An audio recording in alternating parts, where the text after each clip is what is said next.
Tonight, on the machine that changed the world, a world where information flows across oceans and continents, some of it highly personal. You and I are counted and recorded and questioned and dossiered and filed, probably more than any people on Earth. The world at your fingertips. Coming up on the machine that changed the world. Funding is made possible by Unisys, meeting the mission-critical information systems needs of business and government worldwide. At Unisys, we make it happen. And by the 90,000 members of the ACM, computer professionals advancing human capabilities through information technology. And the National Science Foundation.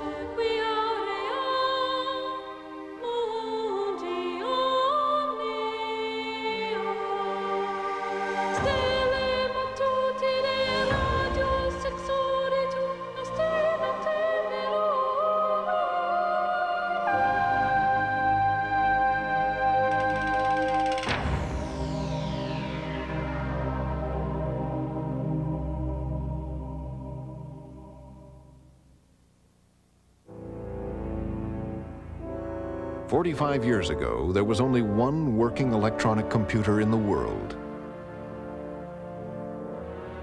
It filled a room and cost in today's money $3 million. And people at the time confidently predicted that the United States would only ever need 6 such machines. Today, there are millions of computers used for so many kinds of things that it is tempting to think that the main act of the computer revolution is over. But this view might be the most mistaken of all, for something profound is happening. Millions of computers all over the world are being joined together in networks. As the machines talk to each other, they are transforming the ways in which people interact, challenging the social institutions which have served us well for centuries.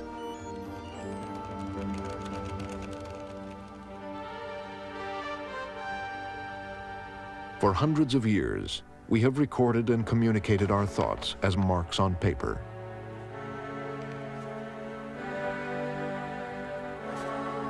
And stored them in places like this. The Library of Congress holds more than 27 million books. Hundreds of miles of bookshelves hold nearly the sum total of all human knowledge, and it's growing all the time. But today there is an alternative. Our ideas and thoughts can be stored as patterns of digital electronic pulses and processed by computers. In digital form, the contents of some 450 books can be stored on a single compact disc. In principle, all the words, pictures, and sounds in the Library of Congress could be stored on several rows of shelves. And there are other advantages. With books, despite the best efforts of librarians, only things which have been anticipated in advance and indexed can be found. When information is stored digitally, you can find anything in an instant: a title, subject, even a small phrase. Take the words "to be" or "not to be."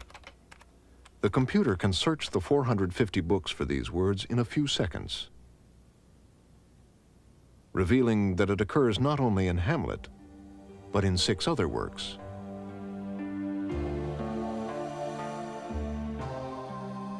The computer can do this because it has taken the rich world we experience through our senses and reduced it to its most elemental form: patterns of digital pulses, which are really just a lot of zeros and ones. The world of the computer is digital. That is ones and zeros. And they're beautiful because they're perfect. They're always ones or zeros. There's nothing in between. The world around us is analog. It has all different values. It has when you look at me, you see all different colors and all different shades, and it's not ones and zeros. And so to take this world that we live in and put it in the computer We have to change it into a digital world that the computer can understand and can store and process. So we take a picture and break it up into a series of dots, or what we call pixels. With a black and white picture, black can be 1, white 0. Other more complex ways are used to encode color. Once in this digital form, information is permanent, immune to the ravages of time. Once you've digitized a picture, you have a permanent record of that picture that can't age. Like if you took a photograph, that would age over time and it would change its colors. Whereas when you change it to ones and zeros, you have a perfect memory of it. For example, when they clean Michelangelo Sistine Chapel painting, they're not sure whether they're really putting it back like it was back in Michelangelo's time. If they digitize it then, they'd have a permanent record and they know exactly what those colors had to be today. But perhaps the real revolutionary benefit of digitizing information is that it can be sent down a wire at the speed of light to anywhere, even your own living room. By the 21st century, the art galleries, the libraries, the universities and museums of the world could be open for anyone with a telephone. While this vision of a digital home is not available yet, more modest services are on the market. For a few dollars a month, without leaving your living room, you can shop for almost anything. Check a movie review, or learn about exciting places. You can plan your next vacation or book your next business trip. And even find out what the weather is like.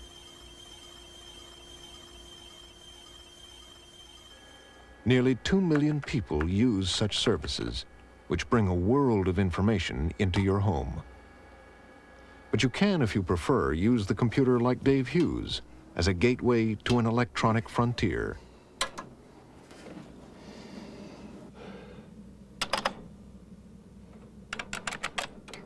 To connect to the world, all Dave needs is his computer and a device called a modem, which connects to the telephone network. And so you have to dial, of course, the number. Now it's starting to dial. It'll go through lots of switches. And if it's not busy, we'll hear it. You get very used to learning the sounds of phones around the world. It's ringing correctly. Here it comes. Now these two high-speed modems are interconnecting. And now I am in Tokyo, connected with my ID on a system. And so I go into eSpace. Now, of course, there's about 6,000 Japanese on here, and about maybe 500 of them handle English well enough to come into the English section. So we're now in the English section. And there's some things to read here. After reading his mail on the computer in Japan, Hughes can hop to a different computer in another country with just the push of a few buttons. We are connected to Tallinn, Estonia right now. One of the things that's happening is this disappearance of place as an attribute. What someone has said, the passing of remoteness. You know, you're no longer remote. When I'm sitting in my basement at home before my terminal, I'm connected. I'm plugged into the world. The great thing about it, it's computer-mediated form of communication, in that I don't have to know who I'm sending the message to. I can send a message out there to someone who saw that movie last night, whoever you may be. And the computer network will find that person and give it back to me. Okay, now let's see if I can get through to Saltrod, Norway, to a one-line bulletin board. Physically, Hughes hasn't left his chair, but his electronic presence has traveled half the globe in less than 10 minutes. This ability to receive and communicate digital information at great distances has led to new forms of social interaction. Billions of dollars, pounds, and yen pass back and forth each day between the world's financial centers. But no actual cash changes hands. only electronic pulses. It's fairly low. It's 5,000 shares. The stock is now up to 850, up 19. Okay, I want to get a price, please, in bats on the opening. Home Depot is a quarter half, 5,000, 15,000. 25,000. Right, cancel the balance. This financial trader is in London. Okay. You get that, Rich? Well, what'd you... Well, actually, in percentage terms, that's a little bit of a This move. one's in Boston. Yeah, okay. What'd you want to do? Although they are over 3,000 miles apart, linked by computer networks, they are part of a global financial community, Yeah. separated by space, Okay. but united by communication. It's amazing to me, having been doing this throughout the 80s and back into the 70s, that I can be sitting here and say the same thing. I am seeing exactly the same thing as someone in Paris, exactly the same thing as someone in London. There is no difference. I think that's amazing. I think that is absolutely amazing. When the New York Stock Exchange began 200 years ago, news of events in other parts of the world often took weeks to get to the traders. Messages could only travel as fast as the messenger. Today, the electronic markings inside the computer, which carry the news the traders need, can be sent down a wire at the speed of light. Gary? With their computers, traders are wired into the world. Distance is no longer an obstacle. I think that's it for Italy land. How are you getting on in Switzerland?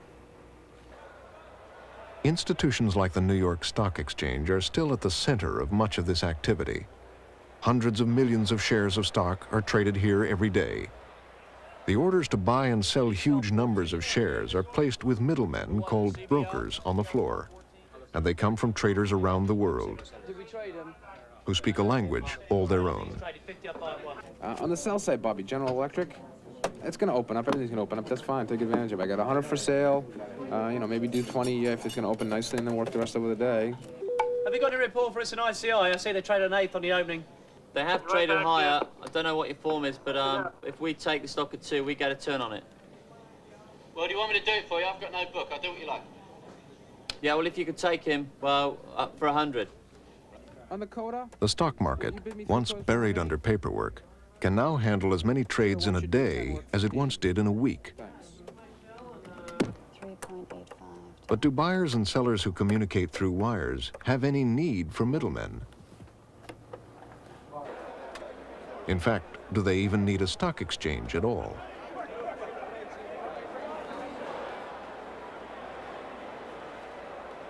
One day, the floor of the New York Stock Exchange may look like this. This is the floor of the London Stock Exchange. Once as bustling as Wall Street, today it is a horse-drawn carriage abandoned in the face of a new electronic age. In 1986, the exchange set up an electronic trading system to modernize the market. But to their great surprise, within a week, the floor was empty.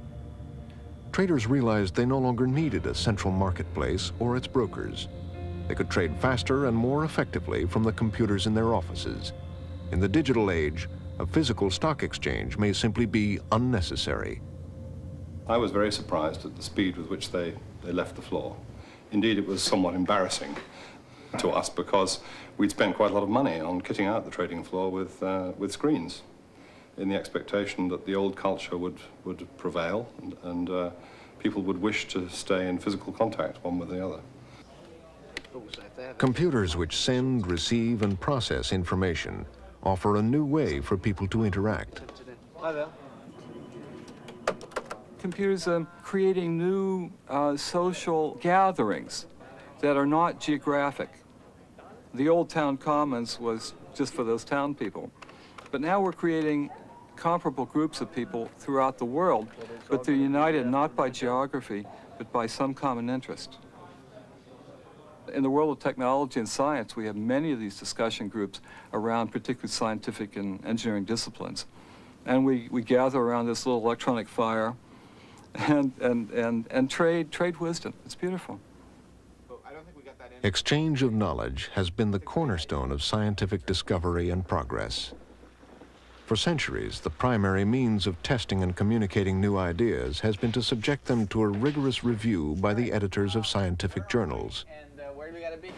Magazines like Science and Nature and others have become the arbiters of new claims and discoveries. Today, scientists have an alternative. Hundreds of thousands of scientists in dozens of different countries are connected via a worldwide computer network, Internet. It has the potential to change science, as a recent episode made clear. We've established a sustained nuclear fusion reaction by means... In March 1989, Sidney Pons and Martin Fleischmann made a startling announcement. They claimed they had discovered a new phenomenon called cold fusion, a potentially unlimited source of cheap and pollution-free energy. Scientists around the world started scrambling for more information. Apart from newspaper reports, there was little hard information. It would be weeks before academic papers came out. So scientists quickly turned to the network, convening a worldwide 24-hour-a-day conference of interested scientists from many countries. Information from different labs whizzed back and forth as digital pulses. I think it's pretty clear that there is cold fusion going on. There's much right to be skeptical and to talk about it, as you have to believe. False leads were quickly abandoned. Promising results pursued with new vengeance. Something which, in a conventional journal, would have taken months to resolve, progressed very quickly. Unfortunately, in this case, into oblivion. Computer networks aren't just for scientists and financial traders. Increasingly, they are being woven into the fabric of everyday society. And in the case of one woman, computer networks have changed her life.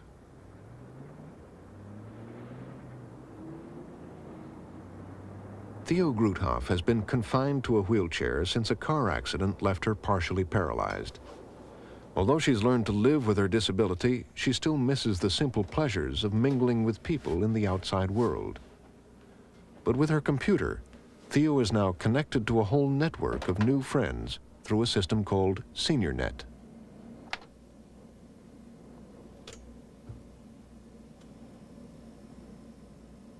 Started just 5 years ago, SeniorNet has become an electronic meeting place for more than 1,000 senior citizens scattered throughout the U.S. and Canada. I need people. I cannot do without them. So especially at the SeniorNet, I found people of my own age. I knew what they were talking about, and they know what I'm talking about. Colette, have you ever heard of or been to the New Jersey... Dear Joan, such a worthy cause. Inga Manalina, I have no bread machines. I was just trying to poke a little fun. Isn't it maddening that people think because the body is old and looks frail that the mind is too? The computer age has already come to enthusiasts, to scientists, and to financial traders. But all of our lives are touched by the new digital world.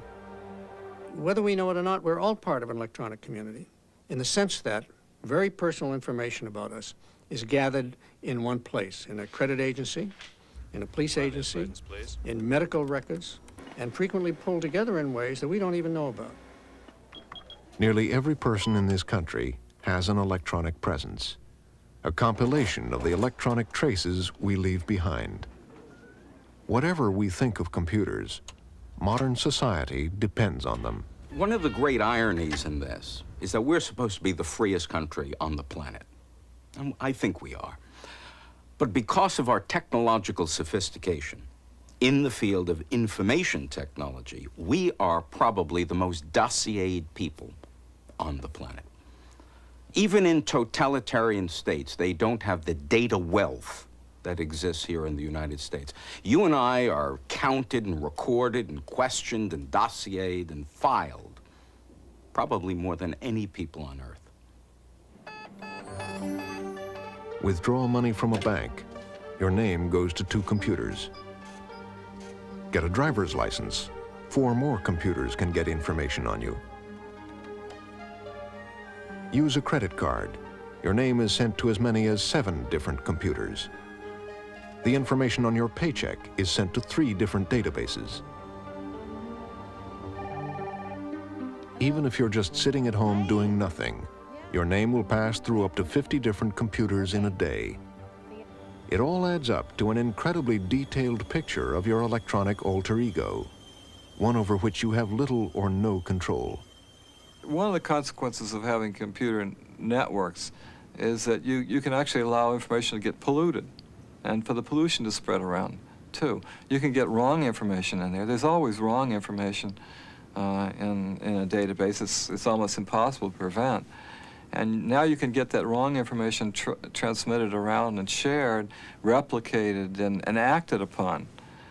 Before they electrocuted Mrs. Mabel Neville, she said these words for all to hear. Never Foreman Brown, a former Hollywood songwriter, is alive and well at age 90. You may adore it if you like the setting for it. Never, never buy a crystal cent. But 5 years ago, he was dead, or at least his electronic alter ego was. Here I was, 85 years old and semi-retired and living pretty contentedly, and suddenly these checks appeared. Department of Water and Power, and the mark deceased across my signature. And that was rather startling, And of course, naturally, I went to the bank immediately to see what was going on, and that started all the ruckus.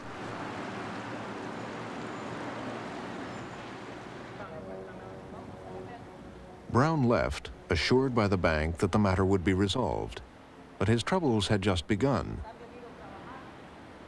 Somehow, the rumors of his death had been greatly exaggerated, spreading to the computers of the Social Security Administration, which stopped issuing his monthly checks. Well, I went down and explained, here I am, I'm alive, and you've cut off my Social Security because you say I'm dead. And the lady was really rather rude, I thought. She was not about to look up anything. She said we couldn't make such a mistake.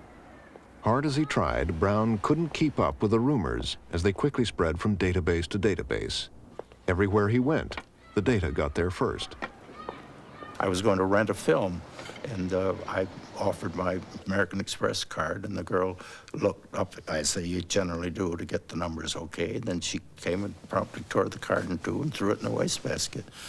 And it was embarrassing because there were other people there. She said, your credit rating's no good. The final straw came when they stopped paying his Medicare payments. More than a year later, all the records were finally straightened out, but the memory of the experience still lingers with Brown. It just seems so little you can do about it. Everything is in somebody else's hands, and you have to rely on their goodwill to fix things, and eventually it works out, I guess. She would have to get a more distinguished mate. Oh, yes, she would have to get a more distinguished mate. Foreman Brown's ordeal is not an isolated case. Thousands of lives are disrupted every year by faulty data spread by databases. Trying to catch up with a piece of information, correct an error in the system, it's like running after a greased pig. Even if you get your hands on it, you're not going to hold it. If there's an error in your credit file, and that information has been given to 3 insurance companies, a medical information bureau, 5 credit grantors, and 6 employers, you're never going to be able to catch up with it. A recent study of credit agencies by Consumer Reports found that nearly half of all files examined contained inaccurate information. 1 out of 5 files had major inaccuracies which could ruin a person's credit rating. It isn't just false information that can be damaging. Our electronic presence reveals many things about us which we might not want others to know. Normally, we decide what information we share with people. There is the most personal information we only share with our intimate friends. That's great. Yeah. I'm starved. There are the things we talk about with our family and acquaintances. Hey, how was the picnic? It was fun. I'm glad I went, actually. I'm going to Chicago on the 10th, evening of the 10th. There are matters we discuss with business colleagues. Origins conference on the 11th. I'll meet Peter and the Johansons there. Now, what time do you get into And there are even things we are willing to tell to strangers. Okay, so up about a block on my right-hand side. But there are few such choices in the digital world. Total strangers can scrutinize the electronic traces of our lives, the restaurants we eat at, the hotels we stay at, and the goods we buy. It isn't a case of, if you're innocent, why are you worried about what people will find out about you? It's a matter of self-knowledge, dignity, and the decision that each person should make which of his or her inner thoughts and feelings should remain private, subject to change and consideration, and which, in a sense, shall be a public snapshot that'll be recorded someplace, which will then establish you in the eyes of someone else in ways that are very narrow, shallow, and possibly false. So you would like to receive the product still? So the total package would be $29.90 for the bench buster and the bodyguard diner. All this data gathering has provided work for millions of Americans who make a living typing data about us into computers. Ironically, these information workers may be monitored more closely than anyone. For the work they do leaves a record, which means that someone in another office can, if they choose, monitor exactly what they type, how fast they type it, and when they stop for a break. Probably no group in the workforce is more closely monitored or has less privacy than the folks who deal with information, because every aspect of what they do, by the very nature of the technology, is recorded. Those people really live in a prison. They live in an informational prison. It's in the nature of what they do.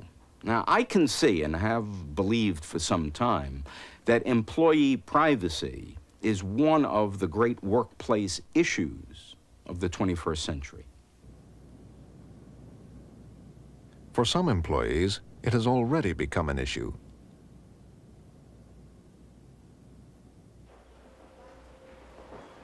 Harriet Topitzes claims she has been monitored for years by her employer, TWA. This electronic timesheet details a TWA phone agent's typical workday. It shows how many calls she answered, how long each call took, how much time she paused between calls, and how long her breaks were, down to the second. Managers use these timesheets to reprimand workers for talking too long on the phone or taking too long a break. This is an electronic sweatshop where you have the sophistication of the computer and management demanding that you work harder and faster continuously. That round-trip airfare would be only $377. It's not a way that the human body can work. You break down, just like a machine breaks down. And that's the whole point here. They're trying to make robots of us. Not for the first time, a new technology has come into conflict with our social systems. Computer technology is changing at such an enormous rate. I mean, the technology is being overthrown about every 3 or 4 years. And social systems move much more slowly. So you get the computers moving like that and the social system just sort of creeping along. So there's always going to be a difference between the two. The greatest fear I have is that we become so comfortable with the technology, that we get so many benefits from the technology, that we are anesthetized by the technology. It may well be that we are just going to sleep, that we're just not caring or understanding enough to take that step back and say, wait, this is great stuff. These are wonderful machines. But let's keep it on the plus side. Let's make sure that we understand what the deleterious side effects are. Let's control the technology. Don't let the technology control us. 5/8 for 500 ITS. As the financial traders have discovered, controlling a new technology is no easy task. 6 hours, 335, that's 78, that's 82, I leave 1,800 shares. Connected by computer networks, traders all over the world anxiously await the opening bell of the New York Stock Exchange. In the frenzy that will follow, Millions of dollars will be made or lost at the push of a button. Right, buy 30,000 from Richie. Make it go to 7, 40,000, 50,000. A half by base, 2,000. Dino, what are you giving me? 1 second, my bid, my offer. Sell 10,000 Glaxo, 30 3/4. 31.4, Rich, 31.4. 64 1/4, please, for 12,500 ICI. 35 points on the upside. That's just the beginning. It's a half to go orders, Depot. 1,000 more trades of 5/8. A half to go orders, 2,000, 10,000, HD. The stock market has always been a hectic place. Today, with computers and computer networks, the market moves so fast that traders can barely keep up. Interesting. Good evening. This is the CBS Evening News. Dan Rather reporting.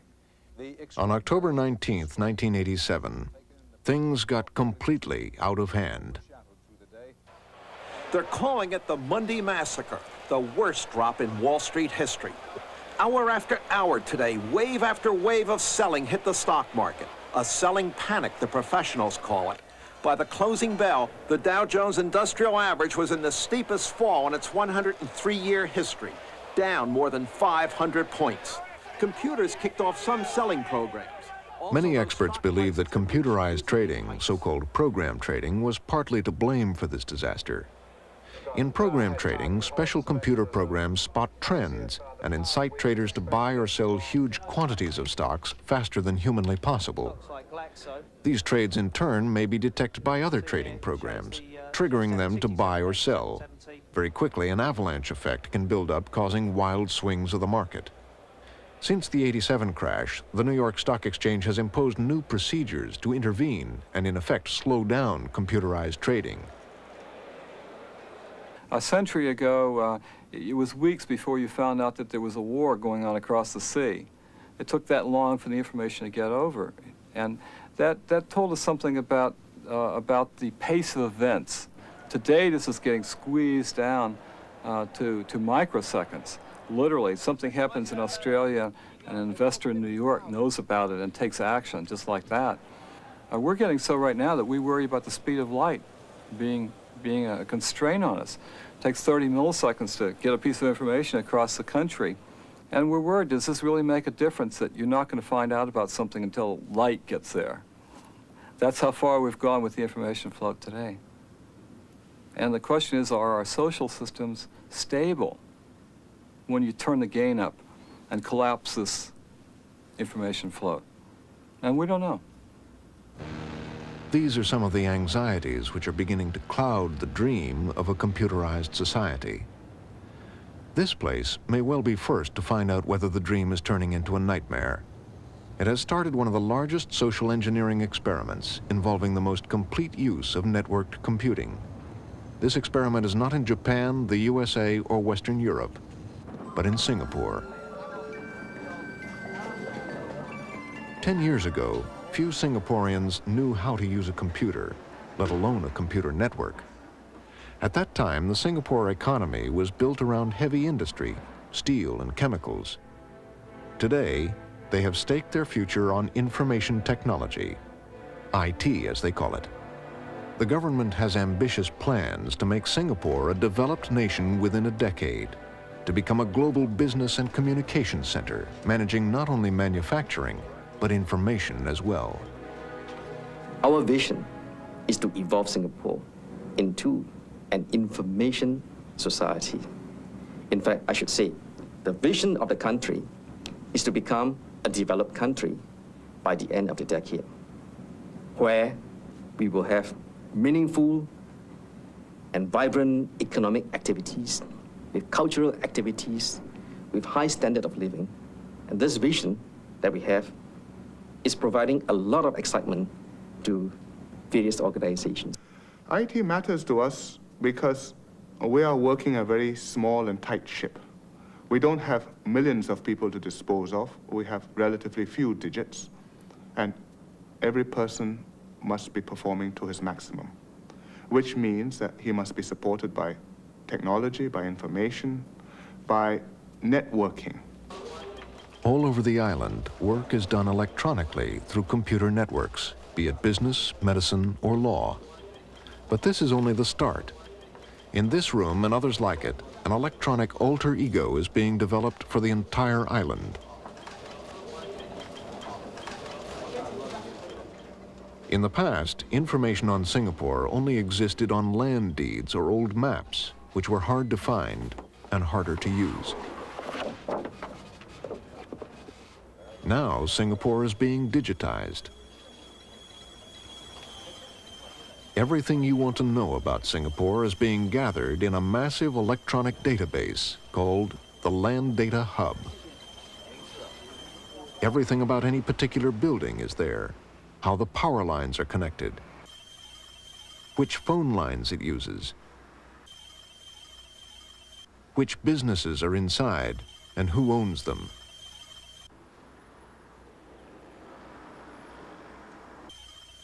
A social engineer's dream, this electronic alter ego is a dynamic record of the entire island of Singapore. For this society to succeed as an information economy, everything, including getting to and from work, must be done with electronic efficiency. From the moment passengers enter Singapore's modern subway system, their electronic alter egos are tracked by the system's computers, generating a wealth of information for subway officials. Well, we know practically everything about the traveling pattern of a passenger. We know where he buys his ticket, when he buys his ticket. We know where he enters the station, what time he enters the station, what kind of ticket he uses, where he gets out of the station, or which station he gets out at what time. So practically everything we wanted to know. It's not just the traveling habits of Singaporeans that attract the attention of government officials. With computers linked by networks, the government maintains extensive dossiers on every Singapore citizen. Your attention, please. Passengers are reminded that it's an offense to smoke, eat, or drink in MRT stations and trains. The offense carries a maximum fine of $500. Please help us to keep the MRT stations and trains safe, clean, and comfortable. Thank you for your cooperation. The world is watching this extraordinary experiment in social engineering. How will the government balance the benefits of efficiency and prosperity with the loss of privacy? We've gone further than most other countries in the region in making use of information technology for a number of reasons. Firstly, we are small. So when we need to make a move, it's easy to get the whole country to be moving and pushing in that direction. Secondly, it's the way we are put together. We operate a system based on meritocracy and efficiency, and on getting things done as sensibly and with as little fuss as possible and as quickly as possible. We do quite a number of things which Western governments probably would hesitate to do, either because ideologically they feel they should not intrude on personal lives, or sometimes because they just don't have the time to do it because the next election is too close around the corner. But it is a different society, and we have to govern the way the population needs to be governed and the way the population accepts being governed. In Singapore, the government has seen that information is power. Whether they use that information to accelerate Singapore's development or to control its people remains to be seen. In other countries with different political traditions, the power of computer networks has been used as a tool for democracy. After Singapore, the next most networked country in the world is France, but that wasn't always the case. Allô, allô? Allô? Rappelez. Oh. 10 years ago, when France decided to modernize its antiquated phone system, they installed a national computer network, Minitel, which people could tap into from home. In 1983, there was only one service on the network, an electronic phone directory. Today, there are more than 12,000 services. Minitel is everywhere, in homes, record stores, it's even at truck stops. Minitel has become an integral part of French society, just as the government hoped it would. But the government never expected that Minitel would be used against itself. In 1986, students around the country held a series of protests against a change in admissions policies at state universities. They hit on the idea of using a free propaganda machine, Minitel.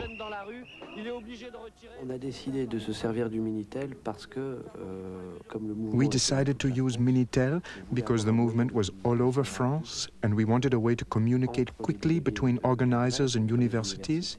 We also wanted to gauge the mood of the public. With the network, David Assouline and other leaders of the movement took their cause directly to the public, an instant publishing operation. In addition, they also used the network to organize various student groups around the country. Philippe, what happened yesterday at the protest? David, 1,000 people came, about twice as many as last week. The police were a bit rough, but no one was seriously hurt. Christine, what is happening in Marseille? The newspapers did a story on us yesterday. It was mostly sympathetic. We're planning a demonstration for next week. With such efficient coordination, the leaders built the movement into a massive rebellion in less than 2 weeks. In Paris alone, more than 1 million people marched through the streets. 4 days later, the government backed down and canceled its plans for reform. Before the students' triumph, few protesters had thought about using computer networks. Now, almost all large French protest movements, from labor strikes to political rallies, are organized by networking. In just 45 years, the descendants of this machine have permeated every aspect of our lives, be it politics, business, science, or just companionship.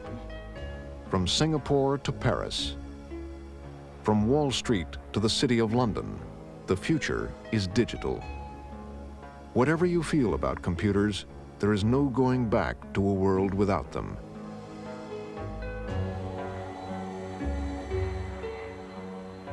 We depend on computers every bit as much as we depend on the planes we fly in, the roads we drive on, and the bridges we cross. All these things support our complex ways of life. The problem is that bridges are made of steel and mortar. Build it strong and it will stay up.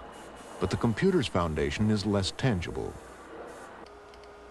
Computers depend ultimately on software, which can contain millions of lines of code, all written by human beings. Programmers work the way medieval craftsmen built cathedrals, one stone at a time.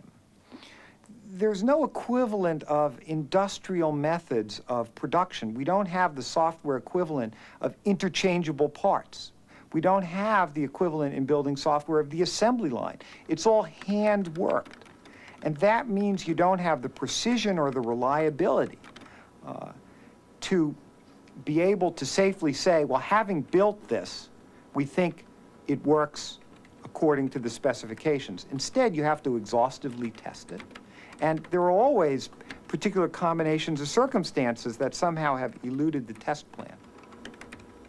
And this inability to thoroughly test software can prove disastrous. Take the case of the Therac radiation machine, a machine for treating cancers. The computer program which controls the machine had been thoroughly tested. The machine itself had operated safely thousands of times.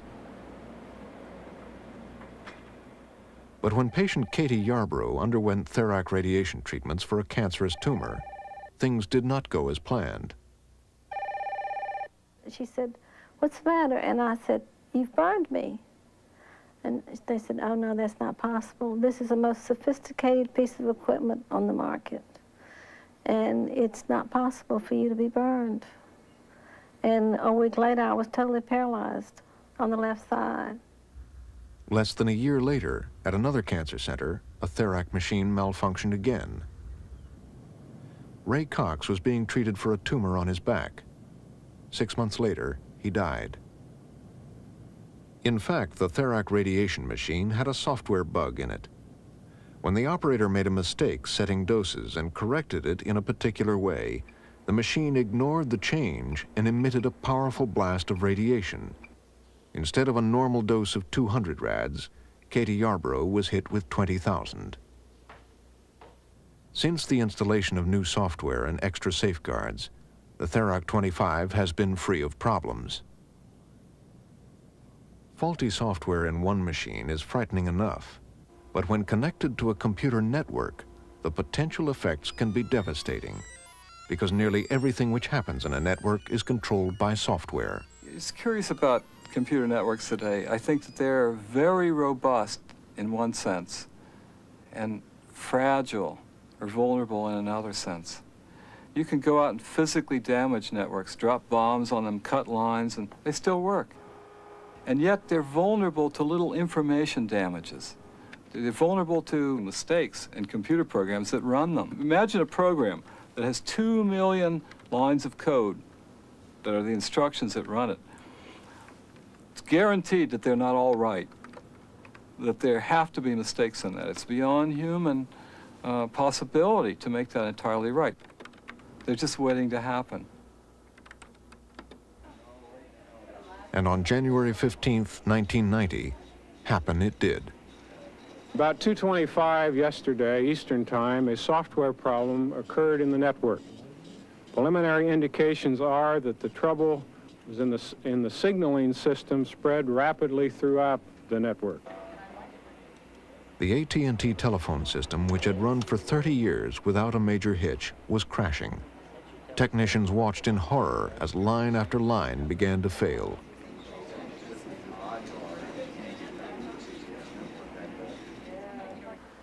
For customers, it was a day of frustration. All circuits are busy now. Please try your call later.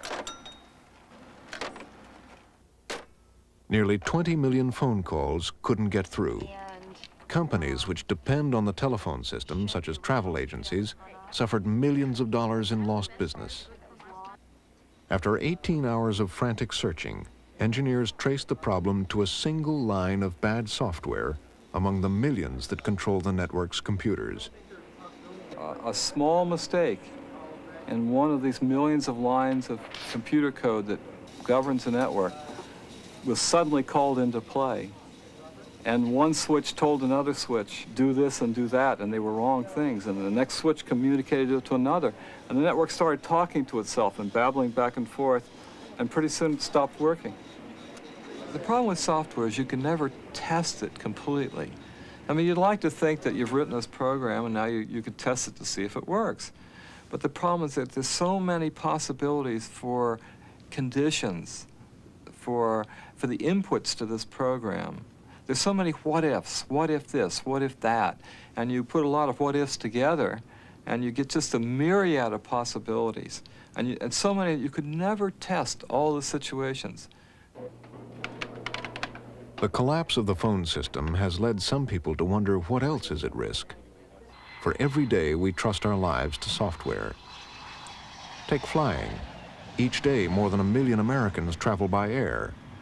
The planes which carry them are flown with software governing everything from navigation to cabin pressure.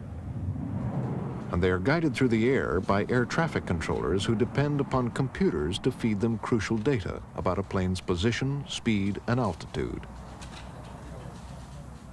On October 14th, 1989, at the Dallas-Fort Worth Airport, something strange happened.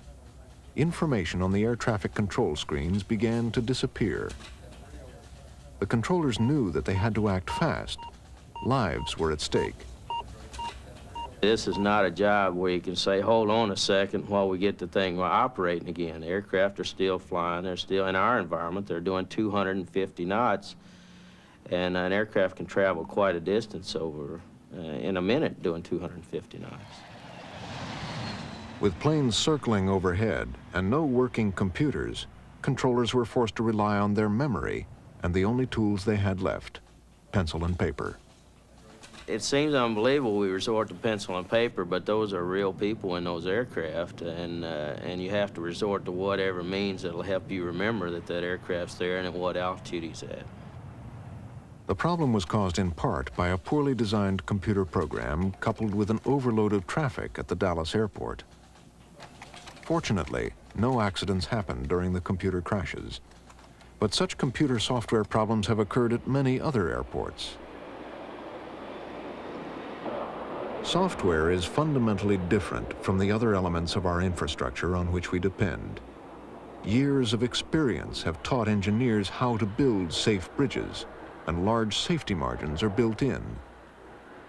It's unlikely that a modern bridge will come crashing down because of one tiny missed detail. But with software, that's exactly what can happen. Despite the best efforts of software engineers for at least 20 years now, a single misplaced hyphen or a typographical error can cause an enormous program to simply come tumbling down and, as has happened in the past year, tie up the entire long-distance telephone network. The tiniest little software error. If we're ever going to have true software engineering where this activity, which is so important, it is becoming more and more important to our lives, is reliable, we've got to figure out a way to make programs robust enough so that they don't come crashing down when you just have the tiniest little mistake in them.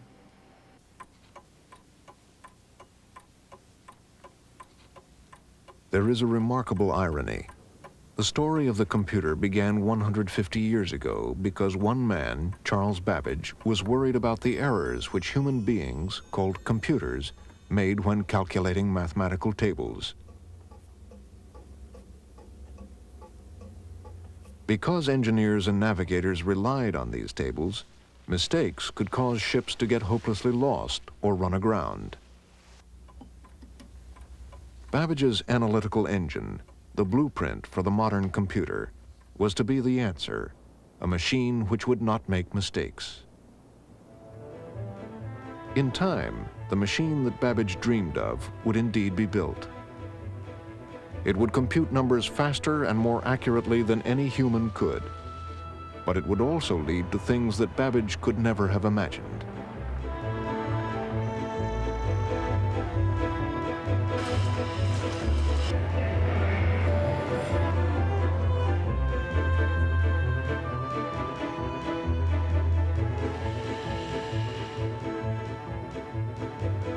But ironically, all these wonderful uses of computers which today we depend on are still vulnerable to human error.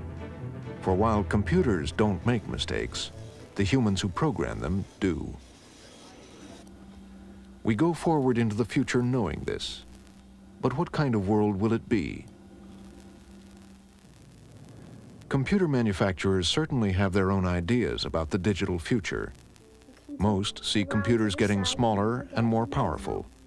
Keyboards will disappear, and one day we'll instruct computers with our voices.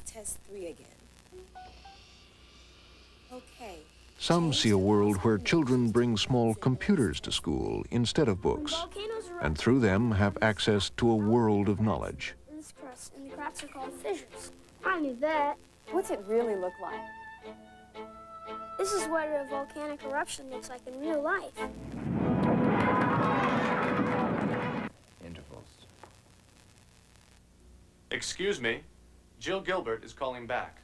Great. Many see the emergence of personas called electronic agents, which can anticipate our needs. You need to take Kathy to the airport by 2.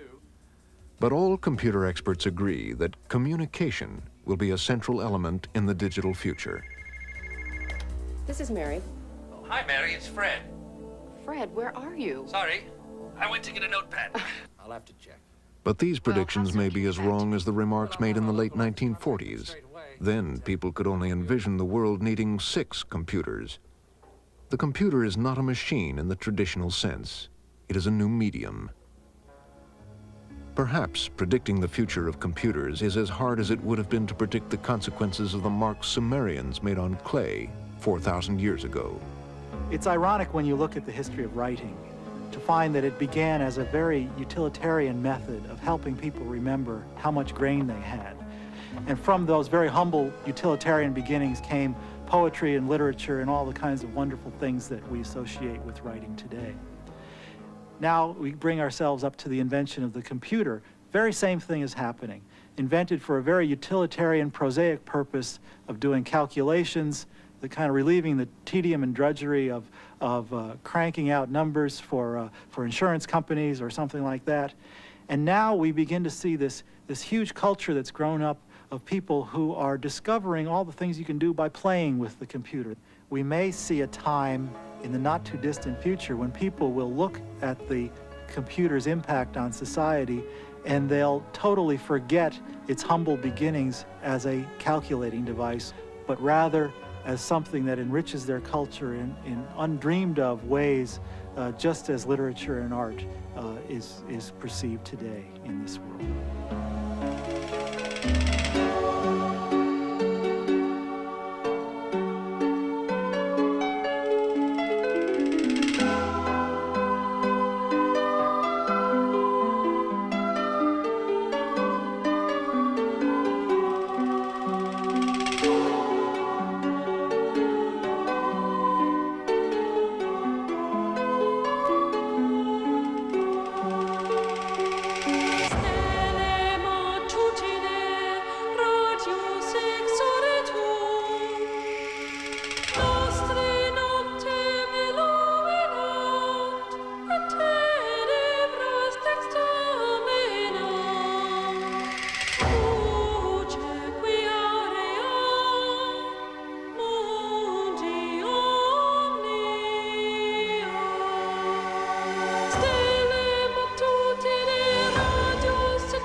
Funding is made possible by Unisys, meeting the mission-critical information systems needs of business and government worldwide. At Unisys, we make it happen. And by the 90,000 members of the ACM, computer professionals advancing human capabilities through information technology. And the National Science Foundation.